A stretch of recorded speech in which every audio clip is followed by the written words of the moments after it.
विधिमंडळातील माझे ज्येष्ठ सहकारी सरनाईक साहेबांनी त्यांच्या मतदारसंघातील मीरा भाईंदर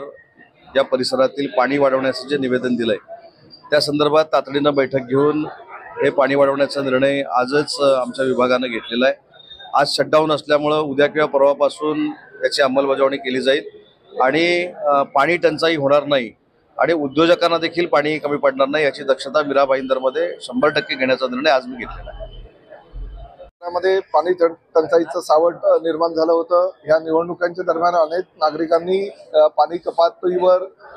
काहीतरी तोडगा काढा असं निवेदन मला दिलं होतं आणि मी त्यांना सांगितलं होतं की जशी लोकसभेची आचारसंहिता संपेल ताबडतोब मी उद्योग मंत्र्यांना भेटून मीरा भाईंदर शहराला पाणी पुरवठा कसा सुरळीत होईल आणि प्रामुख्याने जे 10 MLD पाणी मंजूर आहे ते मंजूर असलेलं 10 MLD पाणी मीरा भाईंदर शहराला कसं पूर्णपणे मिळेल याची खबरदारी घेईल। आणि आजच राज्याचे उद्योग मंत्री आदरणीय उदयजी सामंत यांची मी भेट घेतली आणि त्यांना मीरा भाईंदर शहरामध्ये जी 10% 10 MLD पाणी कपात जी केलेली आहे मंजूर पुरवठ्याच्या व्यतिरिक्त त्यामुळे ती ताबडतोब रद्द करावी आणि 10 MLD पाणी त्वरित द्यावं अशी मागणी केली। उदय सामंत साहेबांनी जे MIDCचे CE आहेत श्री चव्हाण यांना ताबडतोब दूरध्वनी केला आणि त्यांनी मीरा भाईंदर शहरातील पाणी टंचाईवर तोडगा काढायला सांगितला आणि जे मंजूर असलेलं 10 MLD पाणी आहे ते ताबडतोब टप्प्याटप्प्याने देण्याचे आदेश दिलेत। त्यामुळे उद्यापासूनच मीरा भाईंदर शहराला जो पाणी कपातीनं ग्रासलेला आहे किंवा पाणी टंचाईचा सामना करावा लागतो